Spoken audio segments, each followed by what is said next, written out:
नमस्कार। तो हर साल की तरह इस साल भी भारत के प्रतिष्ठित पद्म पुरस्कारों की घोषणा हुई।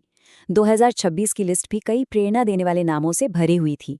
लेकिन अगर हम सिर्फ नामों से जरा हटकर इन आंकड़ों पर नजर डालें तो एक अलग ही कहानी सामने आती है।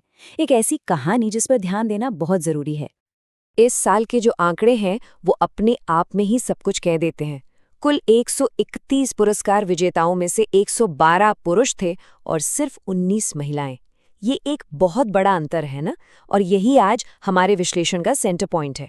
लेकिन इस असमानता को पूरी तरह से समझने के लिए पहले ये जानना जरूरी है कि ये पद्म पुरस्कार आखिर हैं क्या और ये इतने महत्वपूर्ण क्यों हैं। देखिए, ये सिर्फ कोई अवार्ड फंक्शन नहीं है। पद्म पुरस्कार भारत के सबसे बड़े नागरिक सम्मानों में से एक हैं। ये उन लोगों को दिए जाते हैं जिन्होंने अपने अपने फील्ड में कुछ असाधारण काम किया है और देश का नाम रोशन किया है। ये अवार्ड्स जिंदगी के हर पहलू को कवर करते हैं, चाहे वो कला हो, समाज सेवा हो, साइंस हो या फिर खेल। ये उन लोगों को सम्मानित करने का एक तरीका है जो अक्सर चुपचाप समाज की भलाई के लिए काम करते रहते हैं। इन पुरस्कारों को 3 अलग-अलग लेवल्स में बांटा गया है। सबसे ऊपर है पद्म विभूषण, जो वाकई असाधारण सेवा के लिए दिया जाता है। उसके बाद आता है पद्म भूषण और फिर पद्मश्री। तो अब जब हम इन अवार्ड्स की अहमियत समझ चुके हैं, चलिए वापस उन नंबर्स पर चलते हैं जो हमें कुछ सोचने पर मजबूर करते हैं। और देखिए, ये सिर्फ इस साल की बात नहीं है, ये एक पैटर्न है जो बार बार हमें देखने को मिलता है। ये हमें बताता है कि जब सार्वजनिक तौर पर किसी के काम को सराहने की बात आती है, तो महिलाओं के योगदान को अक्सर नज़रअंदाज कर दिया जाता है, चाहे वो कितना भी ज़रूरी क्यों ना हो। ये गैप वाकई बहुत बड़ा है। मतलब आप अंदाज़ा लगाइए, हर 7 पुरुषों पर सिर्फ एक महिला को ये सम्मान मिला। और जैसा कि हम आगे देखेंगे, ये कोई एक साल की कहानी नहीं है। ये टाइमलाइन देखिए, पिछले कुछ सालों में ये आंकड़े थोड़े ऊपर नीचे तो हुए हैं, लेकिन तस्वीर लगभग एक जैसी ही रही है। महिलाओं की संख्या हमेशा पुरुषों के मुकाबले काफी कम रही है। तो आंकड़ों से आगे बढ़कर आइए उन 19 महिलाओं की कहानियों को जानते हैं जिन्हें इस साल सम्मानित किया गया। इन 19 महिलाओं में कौन कौन शामिल है? इनमें स्पोर्ट्स, आर्ट्स, मेडिसिन और सोशल वर्क की दुनिया की कुछ सबसे दमदार हस्तियां हैं। इनमें से कई ने तो लाइमलाइट से दूर रहकर चुपचाप अपना काम किया है, लेकिन उनका असर बहुत गहरा रहा है। सबसे पहले बात करते हैं खेल की। एक तरफ है हरमनप्रीत कौर जैसी चैंपियन, जिन्होंने इंडियन वुमेन्स क्रिकेट टीम को एक नई ऊंचाई दी। तो दूसरी तरफ हॉकी की दीवार, गोलकीपर सविता पुनिया, जो आज युवा एथलीटों के लिए एक मिसाल हैं। संगीत की दुनिया में भी कमाल की हस्तियां हैं। एन राजम को 6 दशकों से ज्यादा के योगदान के लिए पद्म विभूषण मिला।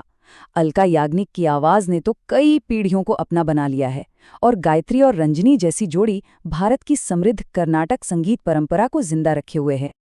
और ये सिलसिला सिर्फ संगीत तक ही नहीं रुकता। कलामंडलम विमला मेनन से लेकर असम की पोखिला लिखथेपी और बंगाल की तृप्ति मुखर्जी तक, ये वो कलाकार हैं जो अपनी कला से भारत की सांस्कृतिक विरासत को सहेज रही हैं, ताकि आने वाली पीढ़ियां भी इसे देख और सीख सकें। और फिर कुछ ऐसे हीरो भी हैं जो चुपचाप काम करते हैं, जैसे हेल्थ और साइंस के फील्ड में। डॉक्टर अर्मिडा फर्नांडिस ने एशिया का पहला ह्यूमन मिल्क बैंक बनाकर न जाने कितने बच्चों की जान बचाई है। वहीं सुनीता गोडबोले छत्तीसगढ़ के दूर दराज के आदिवासी इलाकों तक मेडिकल मदद पहुंचा रही हैं। ये वो काम है जो शायद हेडलाइंस में नहीं आता, लेकिन जिंदगियां बदल देता है। समाज सेवा का जो जज्बा होता है ना, वो 1-2 दिन का नहीं, पूरी जिंदगी का होता है। बुद्री ताती के ये शब्द सुनिए। सिर्फ 15 साल की उम्र में उन्होंने दूसरों के लिए काम करना शुरू कर दिया था। ये दिखाता है कि बदलाव लाने की इच्छा कितनी ताकतवर हो सकती है। और ये सिर्फ एक कहानी नहीं है। केरल की देवकी अम्मा हो या कर्नाटक की एस.जी. सुशीलाम्मा, ये वो महिलाएं हैं जो अपने समाज की रीढ़ हैं। ये शिक्षा और महिला सशक्तिकरण के जरिए जमीनी स्तर पर वो बदलाव ला रही हैं जो पूरे समाज को मजबूत बनाता है। और आखिर में मंगला कपूर जैसी प्रेरणादायक शख्सियतें हैं, जिन्होंने एक निजी हादसे को अपनी ताकत बना लिया। और शिव शंकरी जैसी लेखिकाएं हैं जो अपनी कलम से समाज को आईना दिखाती हैं। ये सारी कहानियां हमें हिम्मत देती हैं, लेकिन साथ ही एक बड़े सवाल की तरफ भी इशारा करती हैं। इन 19 महिलाओं की कहानियां बेशक दिल को छूती हैं, पर पूरी तस्वीर समझने के लिए हमें ये भी सोचना होगा कि इस लिस्ट में कौन शामिल नहीं है। और यहीं पर एक और सच सामने आता है जो थोड़ा चौंकाने वाला है। पॉलिटिक्स, सिविल सर्विस या फिर बिजनेस और इंजीनियरिंग, वो क्षेत्र जहां देश के बड़े बड़े फैसले लिए जाते हैं, उन फील्ड्स में से एक भी महिला को इस साल पद्म पुरस्कार नहीं मिला, एक भी नहीं। तो सवाल उठता है कि इससे फर्क क्या पड़ता है? ये क्यों जरूरी है कि इन अवार्ड से किसे सम्मानित किया जा रहा है? देखिए, ये अवार्ड सिर्फ किसी एक इंसान की कामयाबी का जश्न नहीं होते। ये भी बताते हैं कि हम एक समाज के तौर पर किन चीज़ों को अहमियत देते हैं और हम आने वाली पीढ़ियों को क्या संदेश दे रहे हैं। 2026 के पद्म पुरस्कार हमें एक बहुत ज़रूरी बात याद दिलाते हैं। एक तरफ हमें इन 19 जबरदस्त महिलाओं की उपलब्धियों का जश्न मनाना है, तो दूसरी तरफ हमें ये भी मानना होगा कि मंजिल अभी दूर है।